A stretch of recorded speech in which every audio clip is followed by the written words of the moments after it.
All right, so we're going to go live now. So say hi to everybody on Facebook.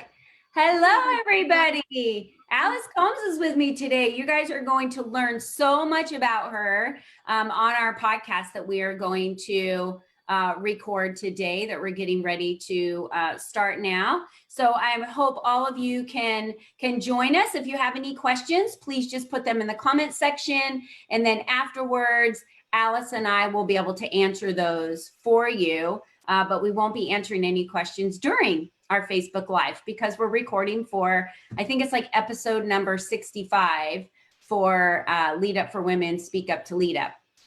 So here we go. We're going to go ahead and get recorded.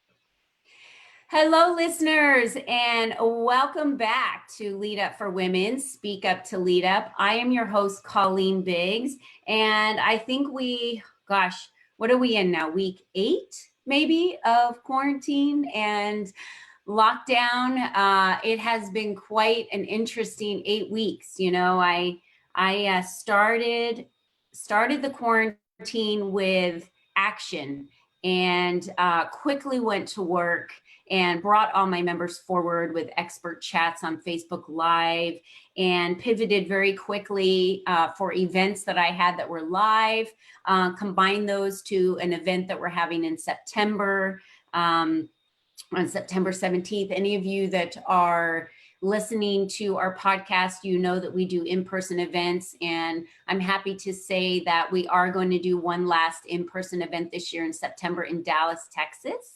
So if you would like to join us, please feel free to go out to our website at leadupforwomen.com and apply for our sanctuary. This is a very special event where we actually have several women rent a mansion. And so we are happy to have you join us there. There's a celebrity chef with us. And so we would love for you to be able to join us there. I'm going to talk about our two wonderful ladies that we're going to be interviewing today, and then I'll get back with the final news. So Anita, thank you for joining us. There we go. How are you today? I'm good. How about you? Great. We also have Alice Combs with us today. Alice, please say hi to everybody. Hello, everybody. All right, wonderful. So I'm just catching up on some news, and then I'm going to jump right in to both of our interviews today. So as I was saying, we have powerful events that we host around the nation. So we do have one last one, but we do so many events online. And this is where our members get to bring their genius forward, because our members have the opportunity to teach what we call a Teaching Tuesday webinar. So we have those the 2nd and the 4th of every month. And this is a free opportunity for you to gain the knowledge of our members and for them to teach you. Our next one coming up is how to monetize your message. Everyone wants to be able to monetize their message these days, right? So this is a free webinar. Again, all of these are available. You can go onto our Facebook page, Lead Up for Women. You can click on the events and register there. You can also go to our website, Lead Up for Women, and click on the events page and register there. Our May 26th, which would be our 4th Tuesday of May, is being taught by Carrie Connolly. She's going to be teaching us that vision is victory. And what I love about what she is able to present to us is how we get the hope, wish, and a prayer of what we have here out on paper to take action with it. Because we all know that we have all of these grandiose ideas in our head, but how do we get those on paper and then actually start executing on that action? And so she's going to teach us how to do that. Again, wonderful opportunities for you to continue learning, because as we say, if learning is beneath you, then leadership is beyond you. So you should always be learning. So moving on to our beautiful guests today, I would love to introduce Alice Combs to you. And I met Alice several months ago. I remember the first time I had a conversation with Alice, I was visiting my daughter in Virginia, and I was blown away of what she has accomplished in her lifetime. and she is still not finished with what she is accomplishing in her lifetime. So I'm gonna blow everyone away a little bit here by saying she is the author of a book called The Lady with Balls. So some of you might say, okay, she's tough, courageous, brave. I'm not really sure where we're going with this. Well, Alice, I am going to let you talk a little bit more about what industry you're in and take us way back. Take us way back in your story and share with us a little bit about who you are and how you got to building this empire of Vulcan wire, and tell us how that started and how you started, because you are just one awesome lady. So I know our listeners are dying to hear. Okay, thank you, Colleen. Well, let's start off with 1974. I was fired from a department store, and my plans had been to become a women's clothing buyer. I was a pre-trainee, and I was told I wasn't corporate material, I wasn't management material. I was devastated, so devastated that I never wanted to have another boss or a person of any type with the power to fire me and humiliate me. So how in the world could I manage that? I went around, there's a long story to this, but I'm going to shorten it. I went around to various industrial businesses and I asked people what they needed that they couldn't get. One day a man said to me, "Honey, I need baler wire. Even the farmers can't get it." I had no idea why he would use baler wire. It was a company that made corrugated boxes. Mm-hmm. So I said, "Come on, tell me what you really need." "Dear, I'm not kidding," he said. So he took me out to his plant and I saw all sorts of corrugated sheets being manufactured. And I saw the sides made nice and clean with the ends cut off. They were vacuumed up and then eventually baled with wire, automatic wire on big spools, like a great big sewing machine spool. There were 10 of them. And I was amazed. Sure enough, I had no idea that wire was used this way. Well, if you're on the freeway, and if you're on the freeway for any length of time, you will see all sorts of boxes baled up with wire on the back of trucks. Mm-hmm. So how did I get this wire? Somehow I came up with it, gave him the wire, and the first time it broke. I was devastated. I learned a lesson. I better know my product. So eventually I gave him the right kind of wire. And so on the front cover of my book, it shows me amongst a lot of wire, some of which might be going to Costco or any supermarket you name. And that's why our business is currently an essential business, because the markets have to bail from all the boxes they get. These are used boxes. And if they don't bail their boxes, they won't be allowed to be open. So that makes us an essential business. So we're very busy right now.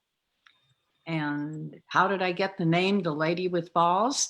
Eventually, I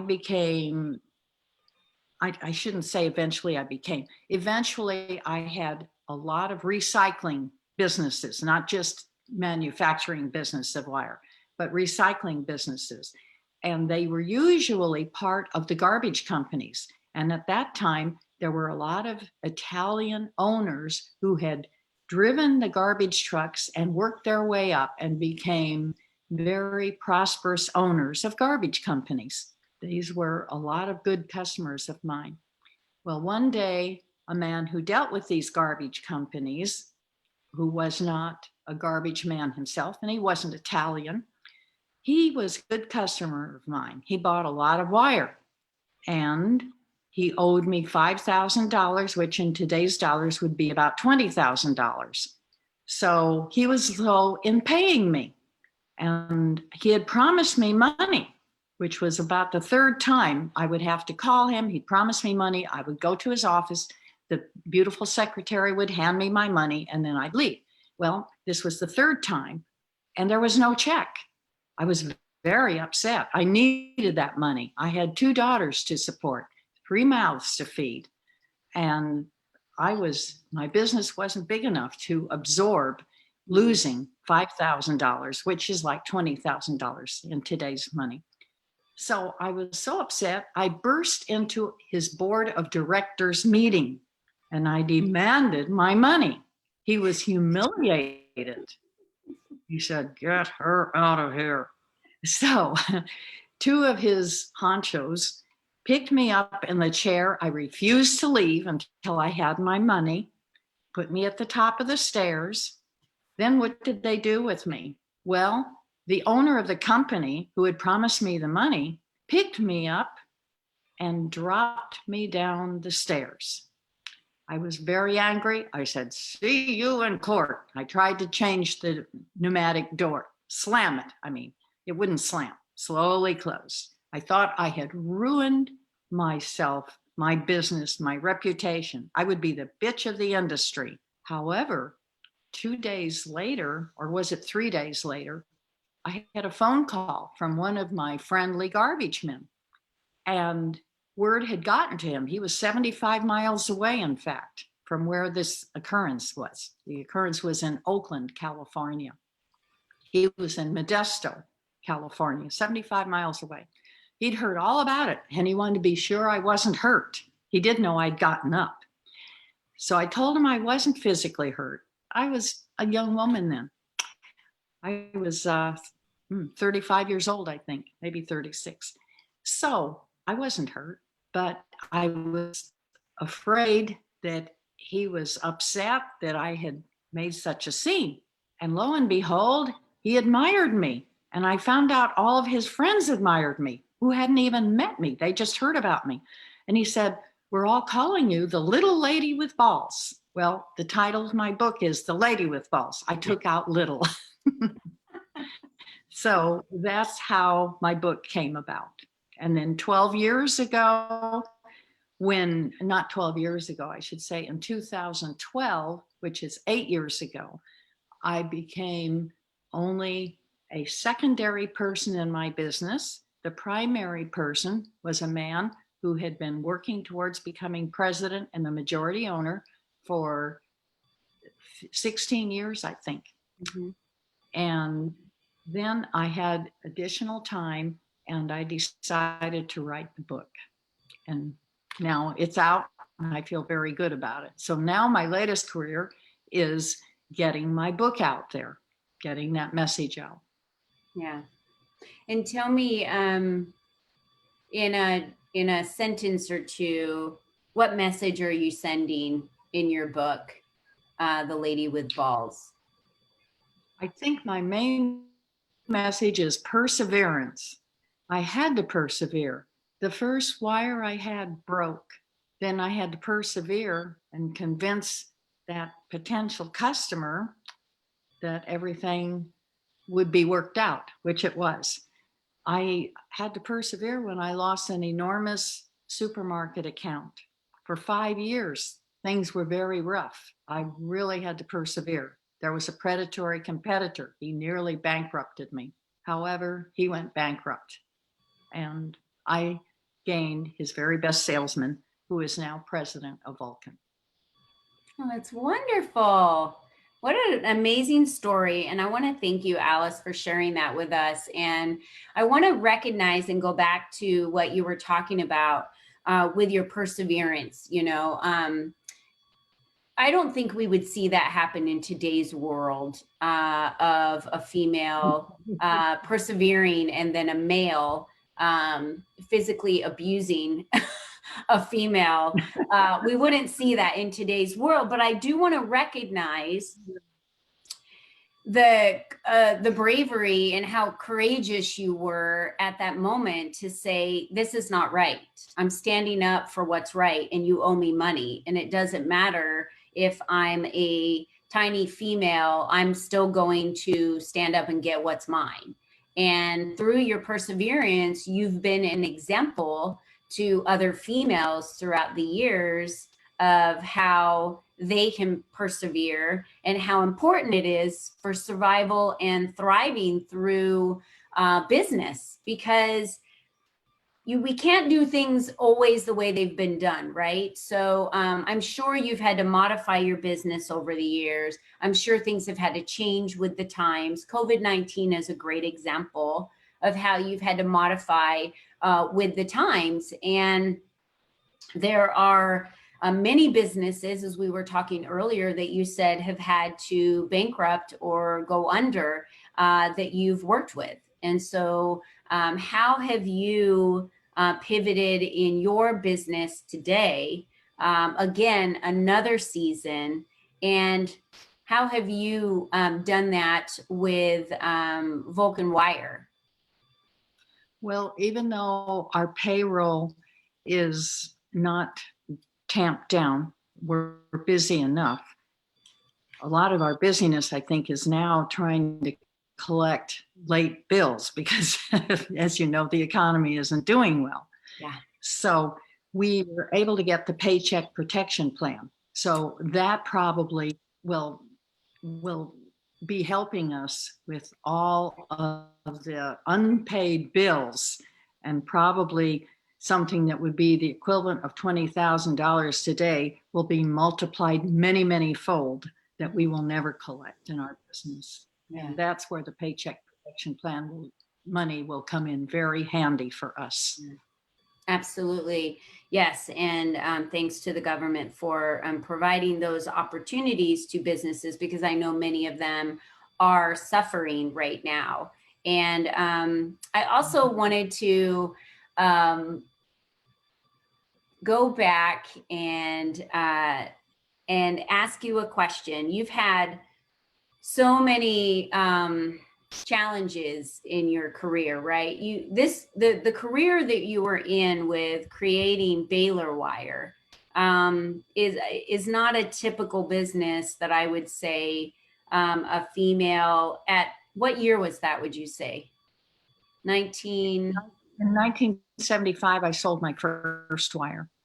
75. I was going to go back to like 74. So 1975, would that be in your first time that you sold that wire? You know, I'm sure there wasn't any other females in the business then, correct? I didn't know of any. I did know of one woman who worked on making a certain kind of wire only because her husband, who had made it, died. But I didn't know of any women who had actually started up on their own. Yeah, so you've really blazed a path for females in that industry, and your perseverance through that with it being a very male dominated. So I'm assuming you've experienced female discrimination throughout your career?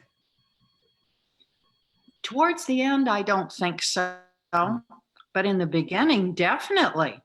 I was treated, one man insisted he didn't want any Avon products.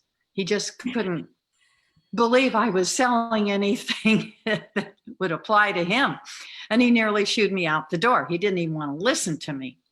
I didn't have enough confidence to demand that he give me a hearing. But as I got used to dealing with people, and I enjoyed the people, I gained more confidence. And as I gained more confidence and then finally learned how to dress like an executive rather than a secretary, that helped. So knowledge is power, and then power gives you confidence. Well, I developed a great knowledge of the Baylor Wire. I developed a good knowledge of the customers who would use it, and I became respected for that.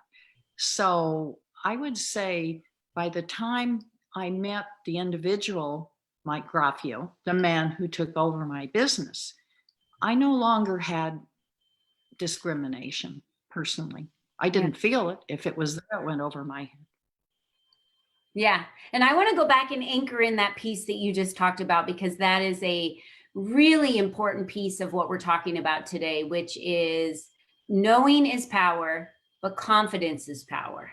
So knowing your product and knowing, right, what it is that you're selling or what it is that you represent is extremely important, but so is confidence. So when you had the confidence in yourself and knew what your abilities were and believed in yourself, that changed the game. By believing in yourself, you burst into a boardroom and demanded that you be paid. And I want to encourage all of our listeners today on how important that is to success. Because if you don't believe in you, how can you expect anybody else to believe in you to do work that you can deliver what you say you're going to deliver? And how important is that message that you're sending to all of our listeners today, especially our female listeners today, Alice, which is you have to believe in you. Number one. Yeah, because believing in you is what is going to get you to the finish line and be able to provide that success for you. Because when you believe in you, you don't give up because you believe you can do it, right? So I wanted to ask you a question. If I asked your best friend what they admire about you, what would they tell me? Probably that I work hard and I don't give up, I would say. Never give up. I love that. Hard work and never give up. It's the combination, to me, the secret sauce to success. It really is. When you're down, you need to get right back up. Don't take a long time to get up. Yeah. So if our listeners wanted to be able to reach out to you and for them to be able to interview you maybe on their podcasts or radio shows, or if they wanted to be able to purchase your book, give us an idea of course, we'll put the information in the comment section on Facebook, but for our listeners on podcasts, can you share with them how they can connect with you to get a copy of your book? Yes. I have a website and it's www.ladywithballs.com. And on that website, there are various options of buying the book. You can buy it in paperback, Kindle, audiobook, over the internet, audio, however you want to buy it. It's in every single form possible. That's wonderful. And I would like, I can add this later or I can add this now. I have something to add to that. And should I do it now or wait? Yeah, go now? ahead. Hopefully tell our listeners, yes. Okay, for anyone who has read my book and places a comment on my website regarding their favorite part or parts of the book, I'm going to have a drawing for 3 of these comments, and I will fly out to any national airport near them and treat them to lunch. And if they say Colleen sent me, I'll give them an additional book for a friend of theirs. Oh, you're sweet. Thank you. So that will happen anytime between now and June 6th. And I have to add that I will fly out to them and treat them to lunch within 2 months after the COVID-19 restrictions are over. Right. So that means Anita and I better hurry up and go get our books and read it and leave our comments so we can get together and have lunch with you. Yes, please do. That's great. Thank you so much, Alice. We appreciate you being with us today on the show. And don't go anywhere because we're going to be interviewing Anita now, but I want to make sure you stay with us for sure. Okay, awesome. Thank you so much, Alice. Okay, Dr. Anita Sanchez. I want to introduce this amazing female who is just a transformational leader, a coach, a speaker. There's so much about what you do that impresses me, Anita. And I love your drive for leading in a meaningful, empowered life. And I want to welcome you to the show to share your secrets with our listeners of how you are able to lead that empowered life every day. So welcome to the show, Anita. Thank you very much. I'd love to share that with you all. And how can you not be lifted up, all the listeners and viewers, by Alice? I mean, it's just so fun. I love it. And I think that's part of, for me, is that two things that I believe allows me to expand in the world, to be viewed as and named actually as a world conscious woman by Conscious Company this year and by many others. And I think two things. One, I absolutely believe in dreams. Dreams we're far more than our bodies, what we think, everything we see, we're far more than the facts. And these visions, these dreams that I've been having and remembering since I was 3 are part of, even in the most horrible, difficult times. I'm talking about abuse. I'm talking about the murder of my father. I'm talking about going away to college, leaving everything I know at 16, frightened as heck. But those visions, those dreams, unlike pain and hurt that can kind of push, a vision and a dream pulls you. We know that from neuroscience and everything else. So I think dream is a big one. The other thing that I think is really powerful for me, and particularly at this time, it becomes even more evident when we're dealing with this COVID, is that I am part of a whole hoop of life. I don't believe that I'm alone. I believe I get lonely. That's a human condition, but I never have believed I'm alone. Indigenous elders have taught me since I was small that I'm part of this hoop of life. And so even with every breath, I'm not doing that alone.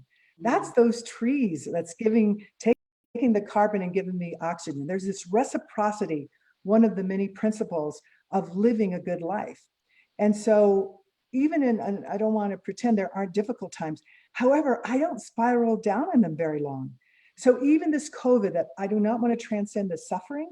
It's horrible to lose life, to lose loved ones, to lose your work. I lost all my paid work. My volunteer work is still thriving, but all my paid work when everything went into sheltering. But then I remember that we're sheltering in solidarity with your own life and with the lives of others. So I really believe that this horrible, difficult, challenging thing, I have a choice. I could say this just happened to me and all of us, or it happened for us. And that's how I've always dealt with life from the very beginning. And I hope to continue to do that and inspire others, which I have, and think in a lot of arenas, to discover and trust their gifts. And when you have that and know you're part of this whole scoop of life, then just go for it. Thank you, Anita, for sharing that with us. That was a very powerful message. And I want to talk to you a little bit about, I know that there are listeners that struggle to believe that life is happening for us. We've talked a lot about this on our show, and I'm so glad that you brought that up because our messages are very aligned in that manner. However, it takes a very powerful mind shift to realize that life is happening for you, especially when you're going through times in your life where you're losing loved ones, you're suffering through abuse. So you have quite a life of some of those sufferings that you've been through. So could you talk to our listeners a little bit about how those steps happen, you know, how when something happens to them that doesn't feel like life is happening for them, how do you work through that, acknowledge it, and then how are you able to release that to shift your mindset? Yes. So I think it's really important. I think this is where, because I value integrity and authenticity. And so from age 4 to 13, in addition to this wonderful life with elders and learning, I also had a secret. And the secret was that I was sexually abused. So that's 9 years. And then at age 13, my father was murdered. It was race related. We were a family of 6. My mom then had all of us to take care of. She had a 7th grade education. The man mistook my father for a Black man. My father was dark complected, and he's Mexican American and Aztec. And so lots to deal with, you can imagine, as a teen. Well, what I went back to immediately was understanding that first and foremost, I have to listen. So I was brought up to listen to the trees, to listen to people, to listen to elders, to listen to myself. And so the messages I was telling myself were some horrible things about, was I supposed to be here? Was this worthwhile? And we know that suicide and other things are really skyrocketing and have been actually even before COVID. And what I came to understand is in the listening to myself, things didn't match up. Yes, there's this horror, but those horrors, those circumstances are not me. And then I began, when I went away at 16 to the universities to start studying, other people began putting me in leadership roles. And I was like, what are they seeing? If they only knew. See, that's the negative self-talk that happens to us. So whether it's a big horror that are suffering that happen in your life or a little one, we have these negative talks, but all of these people. So using that gift of understanding we're one hoop of life, I began paying attention to that and started lowering this wall of protection. Because I think as women, when we're hurt, and we're seeing it in the Me Too, we're seeing it in so many different things that are happening, that wall is a lie. That wall that you think is protecting ourselves from getting hurt is actually keeping away the good stuff, the love, all of that, to be able to live your dream, to become the international global leader, consciousness raising person who has her own company for 40 plus years, all those things that back then, I didn't have the words for it, but I already had the dream that I was to connect people's, their heads and hearts all over the world. I had no language for it. I just had that vision. And so I think it begins with listening, supportive relationships to heal, unconditional love of yourself. And when someone is in real deep pain, they don't generally see that right away, but it comes from the listening, unconditional love. And then the last thing, which I know you are all about this, from what I've learned about you and what you do, is you've got to get into action. You've got to move. The GPS does not work. So I can freeze and like, I don't know what to do. This thing is happening to me. Or like, wait a minute, if this was happening for me, what am I learning here and what action could I take? And that's what I've done with my whole life. And that's what I've trained executives of corporations, new solo entrepreneurs coming out, young people that I'm also just spurring on who are, our elders in many ways, because they're the activists, social activists that are making so many things move and are causing us to change our businesses, our norms, so that we can embrace them as well and their wisdom. So I think it's an amazing time to be alive. And I think using those steps of healing that I've seen in many different traditions, of course, lots of other specifics and stuff, but I think it's the listening, supportive relationships, unconditional love, and then get into action.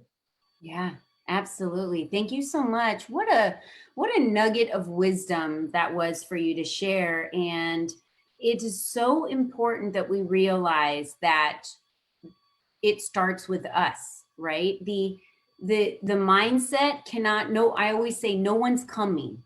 You're waiting for nobody to show up. No one's going to show up to say, hey, knock, knock, knock. You can come on out of your cage now, right? The handle's on the inside. No one's going to unlock the cage and just bring you out. You have to, like you said, lower that protective layer that we have, because it is very courageous and brave to do what Alice did, to step out and become extremely vulnerable and expose yourself.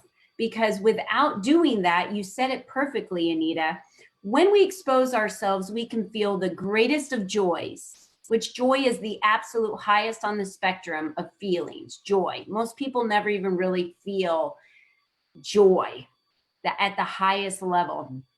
But when the pendulum swings, you can also have the deepest of hurt that you feel. and that you can process. So we tend to protect ourselves from being hurt. But what happens is we also protect ourselves from feeling the joy. Yes. Because you can't, when you're protected, you're protected. You don't just drop it and bring it back up and drop it and bring it back up, right? And so I love what you had mentioned, because I talk a lot in my story about how I had to step out of that cage that I had put myself in to really be able to show up as me. And I think Alice's message is also about showing up. And so is your message, Anita, which is to show up as you, to understand that life is happening for you. And then when things happen, to look at the silver lining to that and say, what lesson am I to learn here? How am I able to take this, process it, learn from it, to take action and move forward? You know, we are meant to be in action as humans. Yes, we're meant to be in action. We're meant to thrive. And as you were talking, it was reminding me of growing up, the elders. So I have a PhD in all of the science, and I love that. However, I'm always weaving indigenous wisdom, because all of us, you don't have to have a PhD. All of us have the wisdom from our ancestors right up through the wisdom we have inside ourselves. They're here. So I was always taught, you every moment of every day, and even in sleep time, you have a choice. You can be good medicine or you can be bad medicine. Good medicine is anyone or anything that puts in alignment the spiritual, mental, emotional, and physical. Bad medicine is anyone or anything that tears that apart.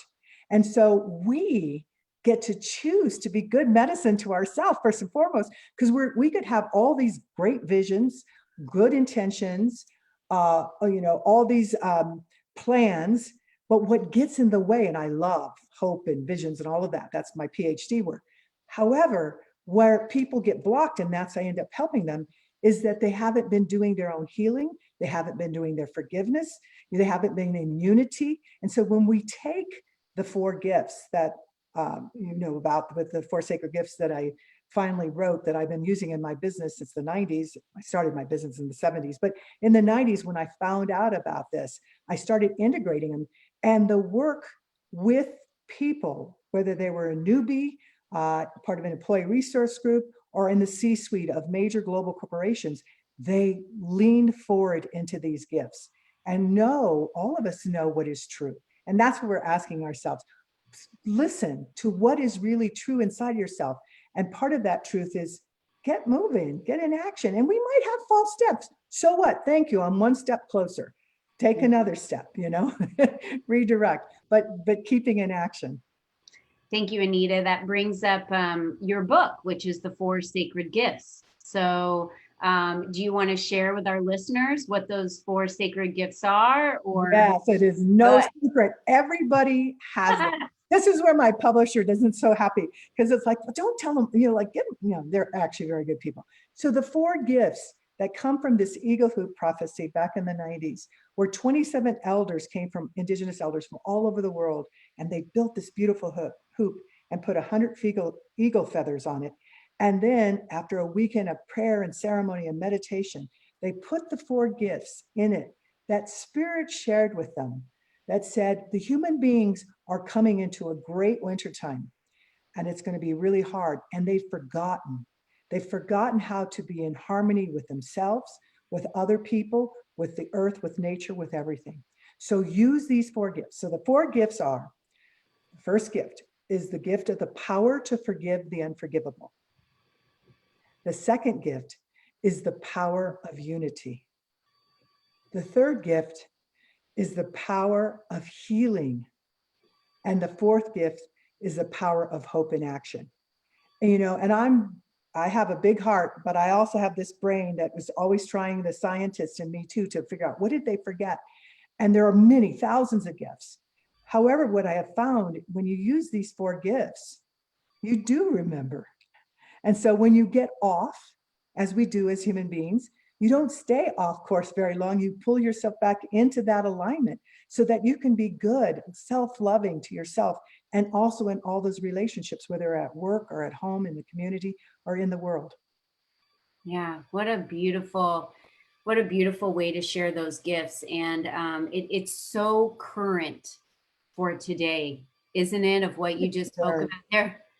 It is very I love true. our ancestors. They're just so smart, They aren't they? are. Every one of us have ancestors that went through some really tough times. You know, everyone tries, this whole thing of, I could do my whole credit cards and I have a lot of amazing ones. But the reality is I'm also a human being who's vulnerable, who's had suffering, but their whole lineage has had that.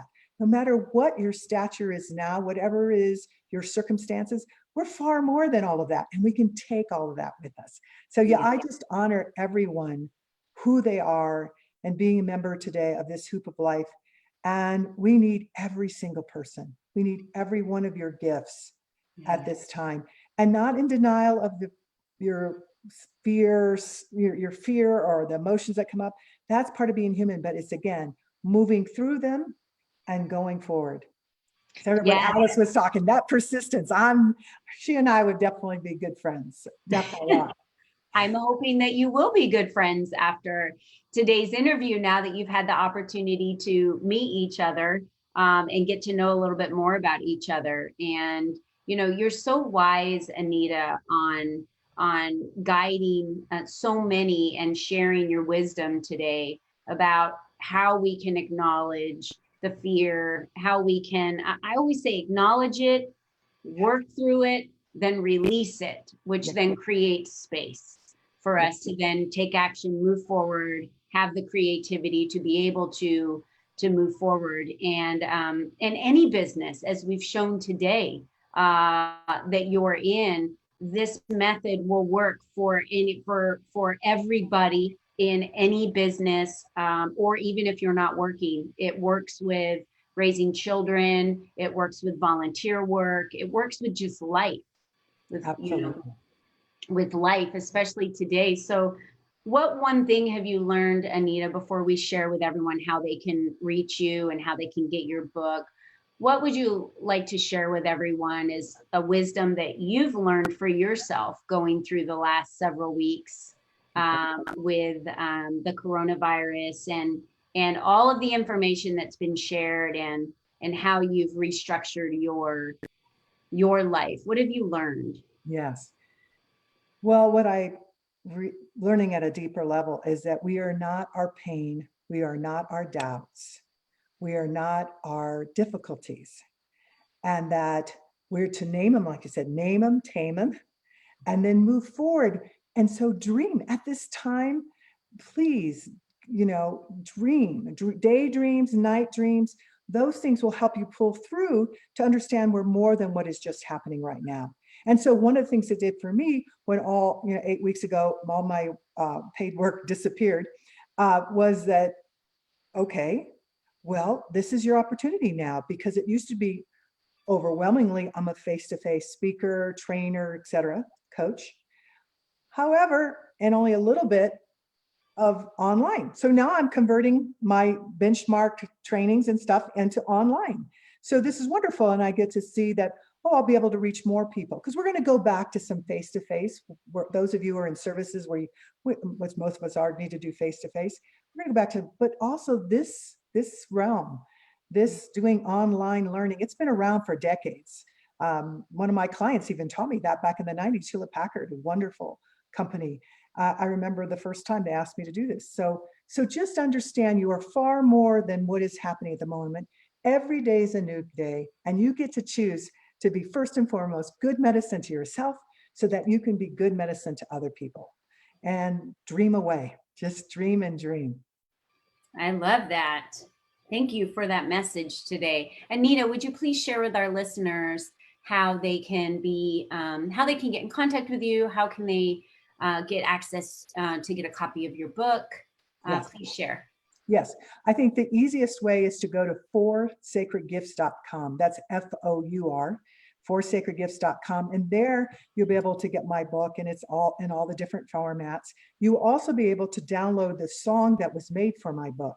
So it has the different messages. It's a beautiful song, and I've been playing it in different interviews and stuff because it's calming.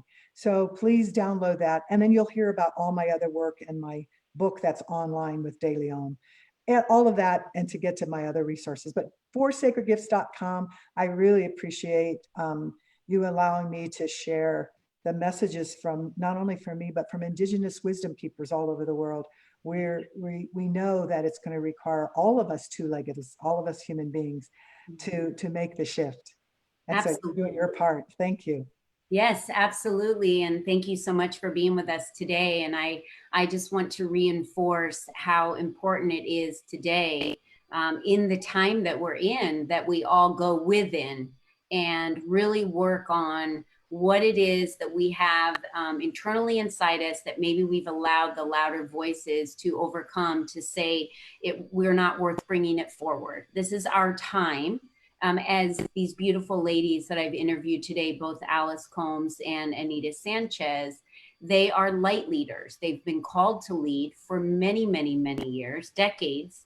They are light leaders, and their lamps shine very brightly, and they continue to keep them lit.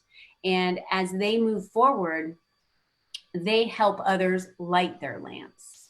So in a community where we support each other, where we lift each other as women, where we're there for each other without competition and judgment, we're not to steal others' oil, we're to help them light their lamps. And that's what we do as a community of sisters. And I want to thank both of you for being with me today and sharing your messages. They were very powerful. So thank you so much. You're welcome.